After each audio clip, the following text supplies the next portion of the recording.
Hello everyone, आज आपण बघणार आहोत चॅप्टर 8. तो आहे offences against the public tranquillity. म्हणजे काय की आपल्या समाजामध्ये जी काही अशांतता कशामुळे पसरली जाते त्या प्रकारचे क्राईम त्या प्रकारचे जे ऑफेन्सेस आहेत ते ह्याच्या अंडर येतात.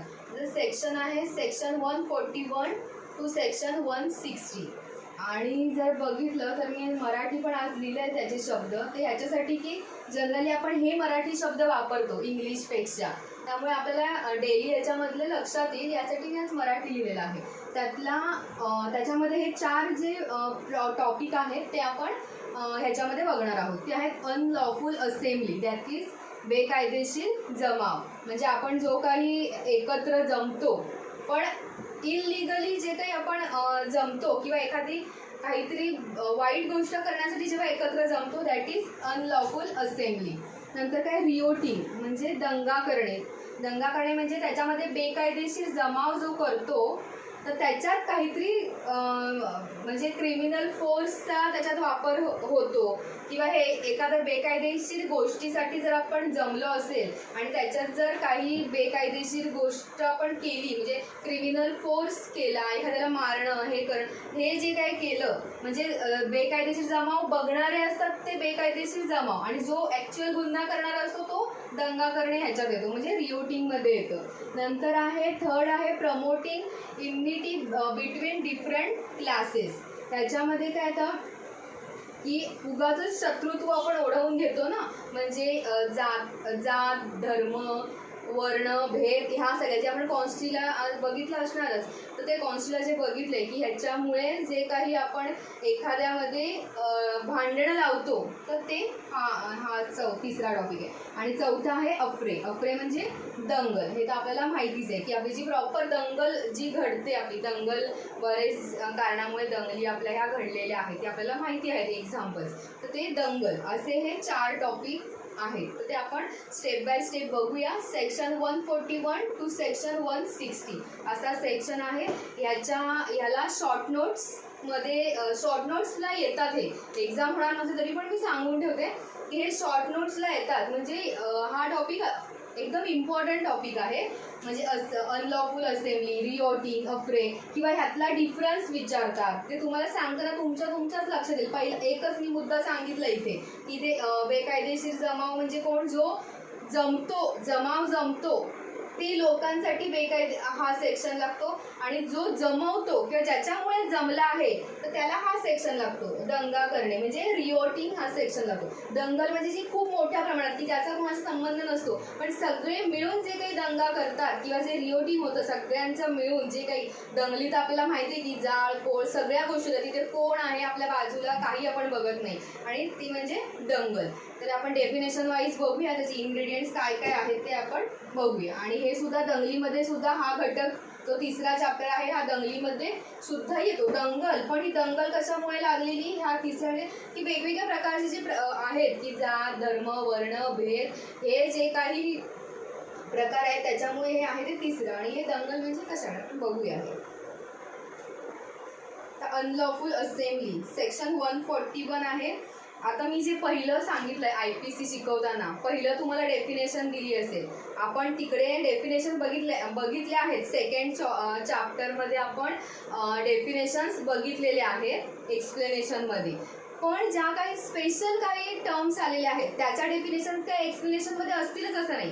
जे काही कॉमन शब्द आहेत की जे सारखे येणार आहेत ते एक्सप्लेनेशन या टॉपिकमध्ये त्याचं डेफिनेशन दिलेले आहे. पण आता ह्याच्यामध्ये मी सांगितलंय की पहिला सेक्शन असतो जेव्हा एखादा गुन्हा आहे किंवा एखादा ऑफेन्स आहे त्याचा पहिला सेक्शन काय असतो त्याचा की डेफिनेशन असते. सेकंड सेक्शन काय असणार, पनिशमेंट असणार.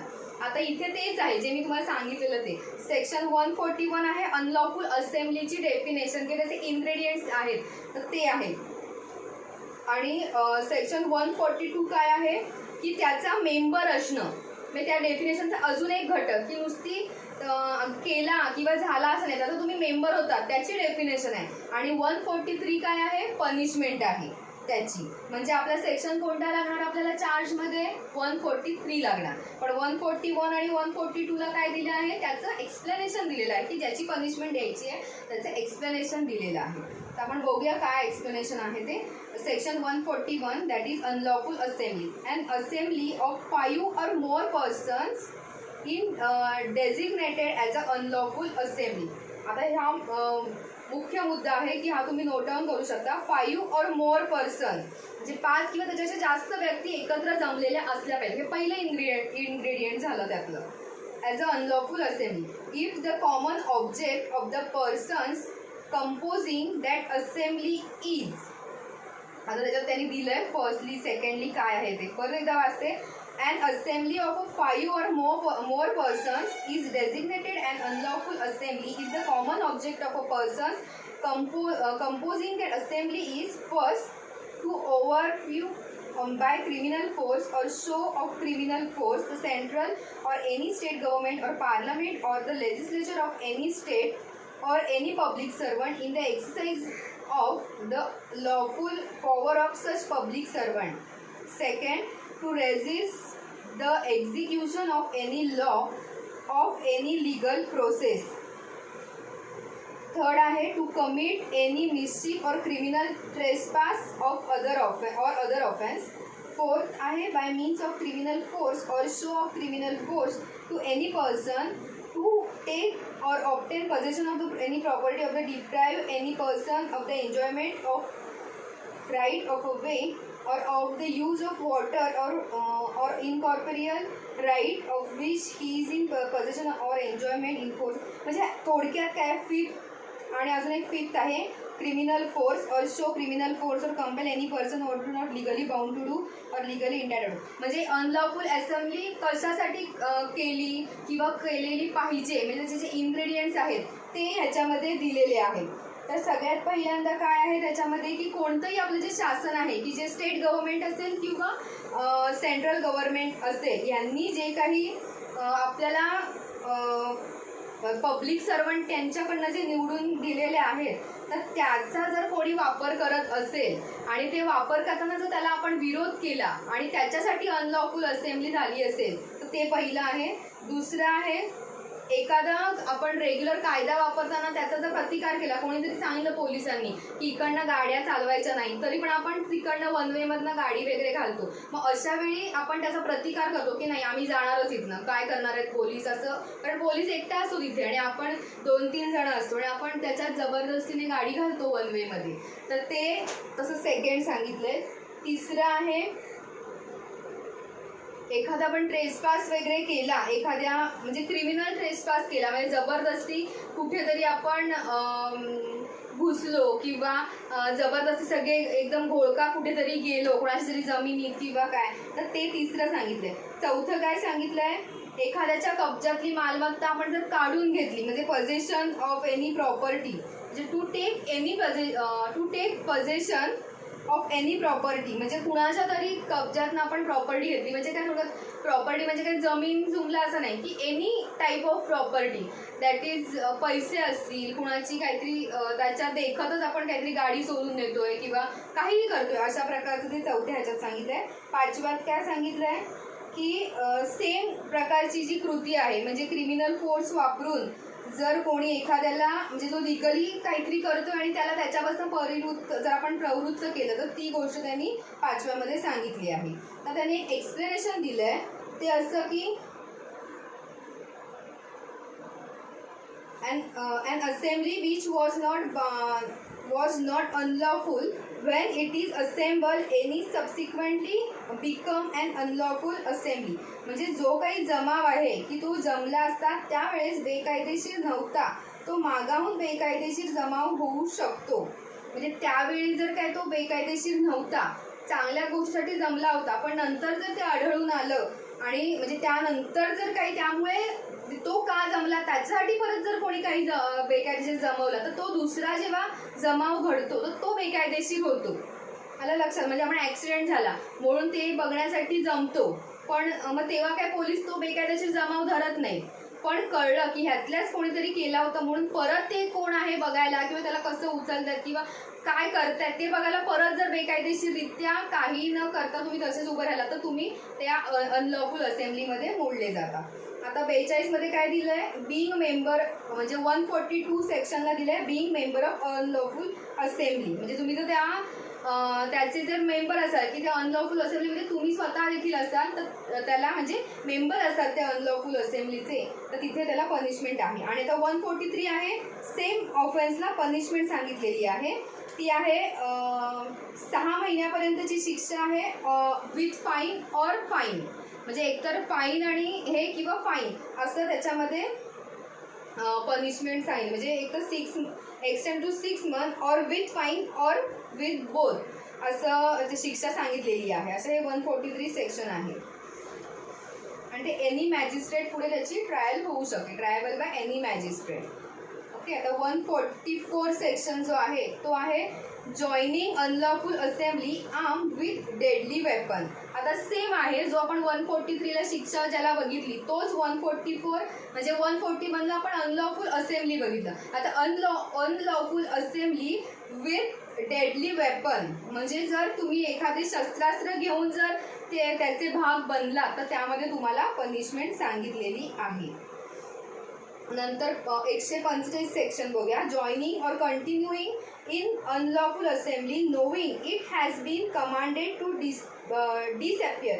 म्हणजे काय, तर त्याला ऑलरेडी वॉर्निंग दिली आहे, जी काही अनलॉफुल असेंब्ली जमली किंवा एनी असेंब्ली तिथे जमली आहे आणि त्याला ऑलरेडी जर कोणी वॉर्निंग दिली असेल की हा जमाव हटवा किंवा बाजूला व्हा असं सांगून सुद्धा, हे तुम्हाला माहीत असून सुद्धा तिथेच तुम्ही थांबून राहिलात किंवा त्याच्यात सामील झालात तर त्याच्यामध्ये पनिशमेंट सांगितलेली आहे 145 सेक्शनला 145. ओके. आता त्याच्यामध्ये पनिशमेंट काय सांगितली की 2 वर्षापर्यंतची आहे. आपल्या अनलॉफुल असेंब्लीला 6 मंथपर्यंतची आहे. त्यानंतर 141 म्हणजे विथ डेडली वेपन असेल तर त्याला 2 वर्षापर्यंतची आहे. आणि परत जर बेकायदेशीर जमाव आपल्याला माहिती होतं की इथे हा हटवायला सांगितलं पोलिसांनी किंवा इतर कोणीही शासनाने की ते जमाव करायचा नाही, तर हे माहीत असून सुद्धा तिथे आपण जर थांबलो किंवा त्याच्यात सामील झालो तर त्याला पनिशमेंट आहे, ती पण 2 वर्षापर्यंतची आहे किंवा फाईन आहे आणि विथ फाईन असं त्याच्यामध्ये सांगितलं आहे. आता 146 दॅट इज रिवोटिंग. रिवोटिंग दॅट इज दंगा करणे आपण मराठीत ज्याला म्हणतो. तर त्याच्यामध्ये काय सांगितलंय, whenever force or violence is used by an unlawful assembly or by any member thereof in prosecution of the common object of such assembly, every member of the such assembly is guilty of the offense of revoting. Unlawful असेंब्लीमध्ये काय आहे की एखादी गोष्ट करायची नाही म्हणून किंवा एखाद्याला प्रतिकार करायचा म्हणून आपण तिथे जमतो, तिथे काही कॉमन इंटेन्शन आपलं नसतं, पण रिवोटिंगमध्ये ठरवून तिथे जो काही जमाव केला जातो म्हणजे अनलॉफुल असेंब्ली ठरवून केली जाते, दॅट इज रिवोटिंग. दंगा करणे म्हणजे 10 जण येतात हातात शस्त्रास्त्र घेऊन किंवा एखाद्याला मारण्याच्या इंटेन्शननी म्हणजे कॉमन इंटेन्शन ठेवून जेव्हा 10 जण येतात आणि ते जमाव करतात आणि ती गुन्हा घडवतात तर ते दॅट इज रिवोटिंग आहे. आता 147 आहे पनिशमेंट फॉर रिवोटिंग. आता पनिशमेंट फॉर रिवोटिंगला काय सांगितलंय, 2 वर्षापर्यंतची शिक्षा आहे or with fine or with both, म्हणजे त्याला फाईन सोबत हे आहे इम्प्रिझमेंट किंवा फक्त फाईन असं देखील त्याच्यामध्ये. आणि ट्रायबल बाय एनी मॅजिस्ट्रेट म्हणजे बघा 146ला रिवोटिंगची डेफिनेशन आहे आणि 147ला सेक्शन 147ला पनिशमेंट फॉर रिवोटिंग आहे. आता पुढचा सेक्शन बघूया 148 रिवोटिंग आर्म विथ डेडली वेपन. जसं की आपण पहिलं बघितलं अनलॉफुल असेंब्ली, त्यानंतर काय बघितलं unlawful assembly arm with deadly weapon. Same आहे rioting arm with deadly weapon. whoever is guilty of revoting being armed with the deadly weapon or with anything which is used as a weapon of offense is likely to cause death shall be punished with imprisonment either description for a term which may be exceeded 3 वर्षापर्यंतची शिक्षा आहे और with fine और with both असं ह्याच्यामध्ये सांगितलेलं आहे. 148ला काय आहे डेडली वेपन म्हणजे विथ डेडली वेपन. आता 149 every member of unlawful assembly guilty of a offence committed in prosecution of a common object. आता कॉमन इंटेन्शन आणि कॉमन ऑब्जेक्ट ह्याचा सुद्धा डिफरन्स ह्या चॅप्टरच्या अंडर विचारला जातो एक्झामला की कॉमन इंटेन्शन आणि कॉमन ऑब्जेक्ट. आता कॉमन इंटेन्शन असतं ते प्री प्लॅन करून किंवा अरेंज करून आपलं इंटेन्शन झाला मारायचं आहे, मारायचं कधीपासूनचं माझं इंटेन्शन आहे, हे झालं कॉमन इंटेन्शन की जे प्री प्लॅन किंवा प्री अरेंज असतं. आणि ऑब्जेक्ट म्हणजे काय की एखादा हेतू आहे म्हणजे मोटिव्ह आहे तो रिअरेंज असेलच असं नाही, पण आता लगेच काहीतरी इन्स्टंटली झालं आणि मी इन्स्टंटली कम्प्लीट केलं, सक्सेस केला एखादा ऑफेन्स, तर that is common object. Section 149, every member of unlawful assembly guilty of an offense committed in the prosecution of a common object, म्हणजे एखादा समान जो उद्देश आहे तो साधण्यासाठी अपराधाबद्दल बेकायदेशीर जमावाचा प्रत्येक सभासद दोषी असणे. म्हणजे काय, पहिला जो काही एखादं कॉमन ऑब्जेक्ट डोळ्यासमोर ठेवून जर एखादा ऑफेन्स केला आणि त्या ऑफेन्समध्ये जर बेकायदेशीर जमाव झाला आणि त्याचा मेंबर जो असेल तो त्यामध्ये दोषी असतो. आता ह्याच्यामध्ये काय प्रोसिजर दिली आहे, ऑफेन्स अंडर सेक्शन 149, म्हणजे आता जो आपण बघितला तो डेडली वेपन आणि मेंबरचा, according as offence is a cognizable और non cognizable and according offence is a bailable और नॉन बेलेबल, नॉन कम्पाउंडेबल, म्हणजे डिपेंड आहे की गुन्हा कोणत्या प्रकारचा आहे त्याच्यावर आहे. म्हणजे तो म्हणजे कॉग्निझिबल असेल किंवा काही ऑफेन्सेस असतील ह्या सेक्शनच्या अंडर ते कॉग्निझिबल असतील, काही नॉन कॉग्निझिबल पण असतील. म्हणजे दखलपात्र आणि अदखलपात्र असे दोन्ही प्रकारचे. काही सेम ऑफेन्सेसला जामीन मिळू शकतो आणि काहींना जामीन मिळूही शकत नाही. म्हणजे ऑफेन्स तुमचा किती तुम्ही म्हणजे तुम्ही त्यात किती, आता तुमचा अनलॉफुल मेंबर त्यांनी सांगितलं ना, every member of unlawful assembly guilty of offence committed in the prosecution of common object. म्हणजे आता समजा मी ह्याचा मेंबर झाली आहे त्या अनलॉफुल असेंब्लीचा आणि मी काही मारलं नाही, पण मी त्यांना फक्त सपोर्ट करते, हा कोणी येत नाही पटकन मारावीला असं जर करते, तर मला बेल कदाचित होऊ शकतो, पण ॲक्च्युअल मारणाऱ्या त्याला बेल होणार नाही. म्हणून तिथे काय सांगितलंय, म्हणजे दोन्ही सांगितले, बेलेबल पण आहे आणि तो नॉन बेलेबल पण आहे, ते ह्या कारणासाठी. त्यामुळे तुम्ही ॲक्च्युअल काय ऑफेन्स केलाय त्याच्यावर डिपेंड राहतं. सेक्शन मात्र सगळ्यांना 149 लागणार. आता 150, हायरिंग और convening at hiring of a persons to join unlawful assembly. याच्यामध्ये काय सांगितलं आहे की आपण जे काही बेकायदेशीर जमावमध्ये सामील होणारे भाडोत्री, हायरिंग बघा, हायरिंग पर्सन्स म्हणजे भाडोत्री गुन्हेगार जे आपण आणतो ना, भाडोत्री गुन्हे 150 मध्ये काय सांगितलं आहे, तर एखादे भाडोत्री लोक जमा करणं एखाद्या अनलॉफुल असेंब्लीसाठी, किंवा ते जमा होतात हे आपल्याला माहिती असतं पण आपण तिकडे कानाडोळा करतो, तर अशा गोष्टी 150 मध्ये सांगितलेल्या आहेत. आणि ह्याच्यामध्ये तो जो कोणी भाडोत्री गुंड किंवा जे कोणी जमा करेल त्यालाही पनिशमेंट आहे आणि जे भाडोत्रीपणाने येतात अशांनाही ह्याच्यामध्ये पनिशमेंट सांगितलेली आहे. तर 151 बघूया. knowingly joining or continuing in assembly of 5 or more persons after it has been commanded to disappear. म्हणजे सेम आहे की जो आपण 141 मध्ये बघितलेला आहे तसंच आहे की 5 किंवा त्याच्यापेक्षा अधिक लोक जे आहेत, 5 or more person after it has been commanded, म्हणजे तुम्हाला जर जमावासाठी ते थांबवलंय जमाव किंवा तिथे जमू नये हे अशी एकदा ऑर्डर दिल्यानंतर सुद्धा जो कोणी जाणीवपूर्वक त्याच्यामध्ये थांबून राहतो किंवा सामील होतो तर त्याला ह्याच्यामध्ये पनिशमेंट आहे. ती 6 महिन्यापर्यंतची ह्याच्यामध्ये पनिशमेंट सांगितलेली आहे. त्यानंतर 152 सेक्शन आहे 152, दॅट इज असॉल्टिंग और obstructing public servant when suppressing riots etcetera. Whoever assault or threatens to assault or obstruct or attempt to obstruct any public servant in the discharge of his duty as such public servant in endeavoring to disappear an unlawful assembly or to suppress a riot or affray or uses or threatens or attempt to use criminal force to such public servant shall be punished with imprisonment and dismissal for a term which may be extended to 3 years or with fine or with both. म्हणजे काय, जर एखादा कोणी public servant तो जे काही दंगा होतोय, दंगल होते, तर हे जर काही थांबवत असेल आणि ते थांबवताना त्याच्या अंगावर कोणी धावून गेलं, जसं की पोलीस, समजा आपण पोलीस घेऊया आणि ते जर त्यांना कळलं की ते अनलॉफुल असेंब्ली चालली आहे किंवा रिओटिंग आहे आणि ते जर तिथे अडवायला गेले किंवा थांबवायला गेले, ते त्यांची ड्युटी जर बजावत असतील आणि त्या ड्युटीपासून जर त्यांना कोणी त्याच्या ड्युटीपासून त्यांना जर कोण लांब करत असेल, म्हणजे काय, तर त्या पोलिसांवरच धावून जाणं किंवा त्यांनाच तिकडे प्रवृत्त, म्हणजे त्यांना तिथे त्यांनी काही ऑर्डर करू नये म्हणून त्यांनाच काहीतरी करणं, तर अशामध्ये 152च्या अंडर त्याच्यामध्ये शिक्षा सांगितलेली आहे.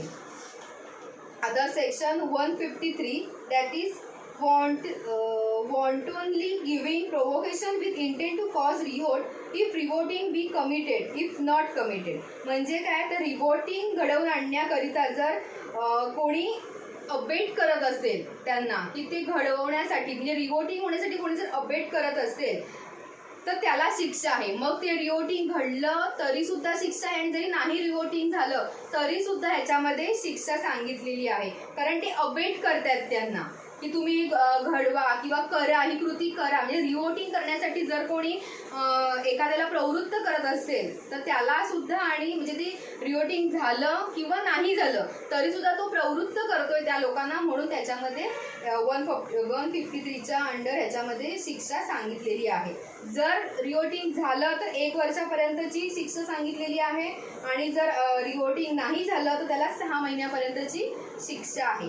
आता 153A असा सेक्शन आहे. 153A हा सेक्शन आहे promoting enmity between different groups of and grounds of a religion. जे मी आता म्हटले, हा जो थर्ड चॅप्टर आहे ना, इनमिटी बिटवीन डिफरंट क्लासेस. आता काय क्लासेस कशा प्रकारे पडतात? The groups on of grounds of religion, race, place of a birth, residence, language etcetera. म्हणजे काय की धर्म, वंश, जन्मस्थान, निवास, भाषा इत्यादी कारणांवरून जर एखाद्या गटांमध्ये शत्रुत्व निर्माण करत असेल आणि तो जो काही त्यांच्यात एकोपा आहे तर तो टिकवायचा नाही अशा प्रकारचे जे करत असेल कोणी, म्हणजे धर्मावरनं, म्हणजे आपण जसं काय हिंदू मुस्लिम रिवोटिंग होतं बरेचदा, म्हणजे हिंदू मुस्लिम दंगली घडतात किंवा आपले एखाद्या जन्मस्थानावरून किंवा निवासस्थानावरून, म्हणजे काय आपण म्हणतो ना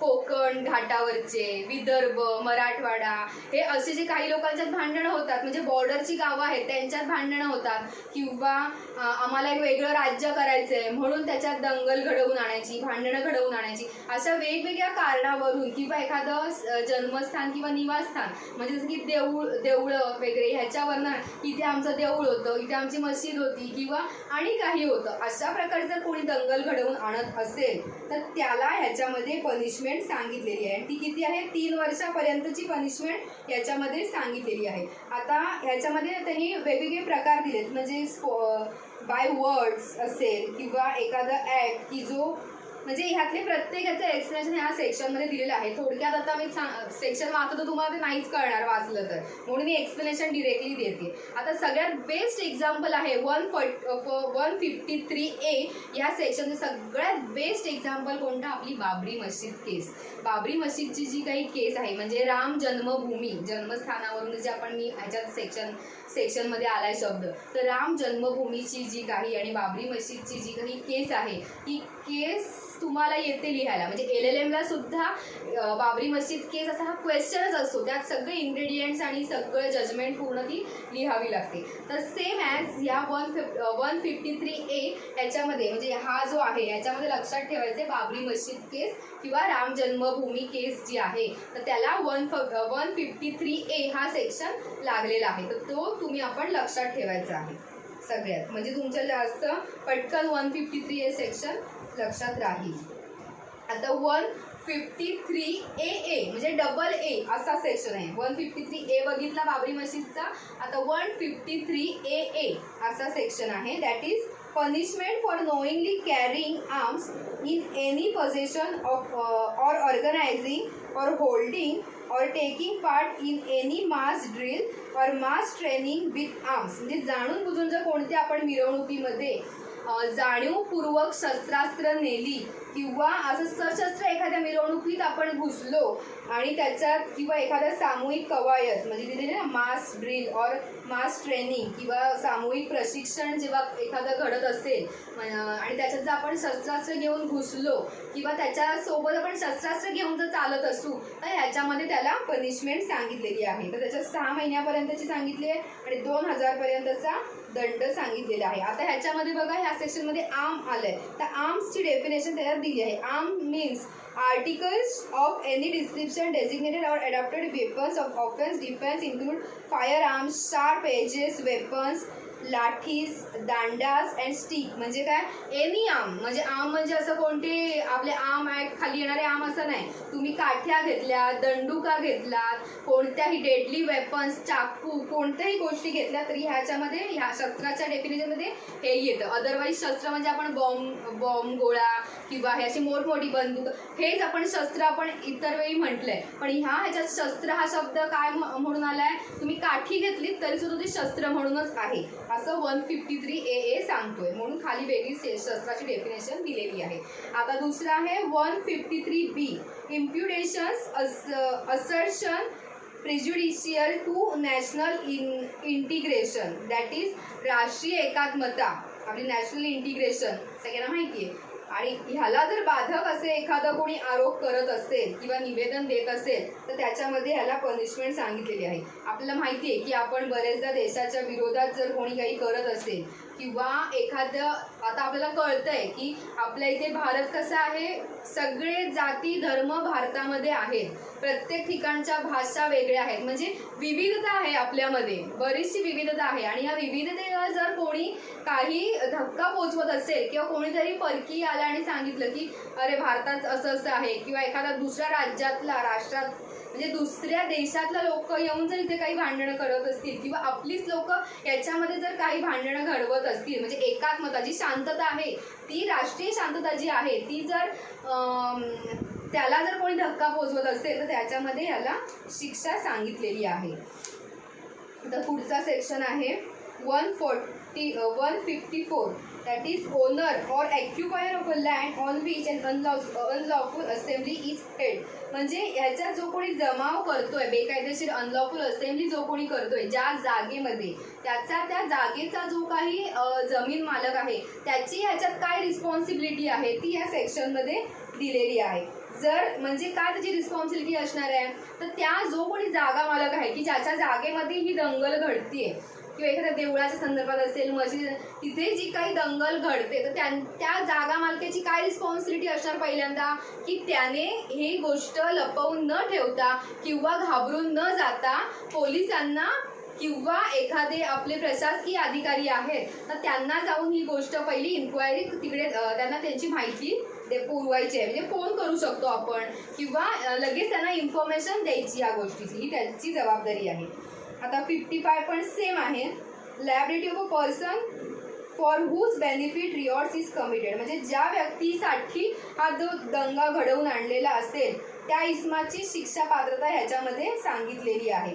तर ह्याच्यामध्ये काय दिलं आहे की एखादा म्हणजे त्याने ज्याच्यामुळे हा दंगा घडतोय त्याला काय शिक्षा आहे ती ह्याच्यामध्ये दिलेली आहे. आणि ती असं सांगितलं त्यांनी की त्याच्यात त्यांनी डिफाईन केलं की कशा प्रकारे दंगा घडला आहे त्याच्यावर त्यांची शिक्षा डिपेंड असेल. म्हणजे अनलॉफुल असेंब्ली किंवा रिओटिंग केलंय तर ते शस्त्रास्त्र घेऊन केलंय का विदाऊट शस्त्रास्त्र केलंय, त्याच्यात कोणाला डेथ झालंय का नाही झालंय, ते ज्याच्यामुळे झालंय तो काय त्याच्यात सामील होता नव्हता, हे सगळ्या गोष्टी ह्याच्यामध्ये बघितल्या जातात 155 मध्ये. आता 156 काय आहे, सेम आहे, liability of agent of owner और occupier for whose benefit rewards is committed. मग त्याची जो कोणी हा दंगा घडवून आणला तर त्याचा जो मालक आहे आणि किंवा एजंट आहे किंवा त्या सेम आहे तर त्याच्यामध्ये त्याची पनिशमेंट दिलेली आहे. आता 157 आहे, harbouring persons hired for an unlawful assembly, म्हणजे काय बेकायदेशीर जमावासाठी जे काही आपण भाडोत्री गुंड जमवतो तर त्यांना जो कोणी आसरा देईल तर त्याला ह्याच्यामध्ये शिक्षा सांगितलेली आहे. तर 6 महिन्यापर्यंतची शिक्षा आहे किंवा फाईन किंवा विथ बोथ असं सांगितलेलं आहे. त्यानंतर 158 आहे, being hire to take part in an unlawful assembly or riots, म्हणजे बेकायदेशीर जमावात किंवा त्या दंग्यामध्ये भाडोत्री गुन्हेगार म्हणून सहभागी होणं. मी आधीच सांगितले हे दोन्ही सेक्शन, पहिला जो झाला सेक्शन त्याच्यामध्ये म्हणजे 141 मध्ये जे काही झालं तेव्हा सांगितले की त्याला सुद्धा होणार आणि जो कोणी भाडोत्रीपणाने त्यात सामील झालाय त्याला सुद्धा पनिशमेंट ही होणार. फक्त पनिशमेंट ह्या म्हणजे पुढे दिल्यात 158 आणि 157 मध्ये. सो असं आहे. त्यानंतर 159 दॅट इज अफ्रे म्हणजे दंगल. आता ह्याच्यासाठी काय वेगळं एक्सप्लेन करायला नको, कारण का दंगल ही गोष्ट सर्वांना माहिती आहे आणि ती किती त्याचं स्वरूप गंभीर आहे, किती सिरियस गोष्ट आहे दंगल ही. तर त्याच्यात असंख्य गावाच्या गावं नष्ट होतात, त्याच्यात मारली जातात किंवा अख्खं एक प्रजाती त्याच्यात मारली जाऊ शकते. इतक्या मोठ्या प्रमाणात हा दंगा घडवून येतो. दॅट इज दंगल, अफ्रे आपण ज्याला म्हणतो. when 2 or more person by fighting in a public place disturb the public peace they are said to commit an affray. जेव्हा 2 किंवा अधिक लोक सार्वजनिक ठिकाणी मारामारी करून तिथली शांतता भंग करत असतील तर त्याला दंगल किंवा मारामारी असं म्हटलं जातं. आता 160 मध्ये काय सांगितलं, पनिशमेंट फॉर अफ्रे. कधी काय पनिशमेंट आहे तर त्याला जो कोणी दंगल करेल त्याला 1 महिन्यापर्यंत असू शकेल इतक्या मुदतीची शिक्षा त्याच्यामध्ये सांगितलेली आहे आणि फाईन देखील सांगितलेला आहे. असे हे आजचे 160 पर्यंतचा सेक्शन आहे. Unlawful assembly, rioting, promoting immunity between different classes आणि अफ्रे असे हे 4 प्रकार आहेत. त्याच्यातले तुम्हाला डिफरन्ससुद्धा विचारले जातात एक्झामला. तर हे सगळे 4 प्रकार आहेत ते एक्सप्लेन केलेले आहेत. सो आज आपण इथेच 160 पर्यंतचा चॅप्टर संपवतो. थँक्यू.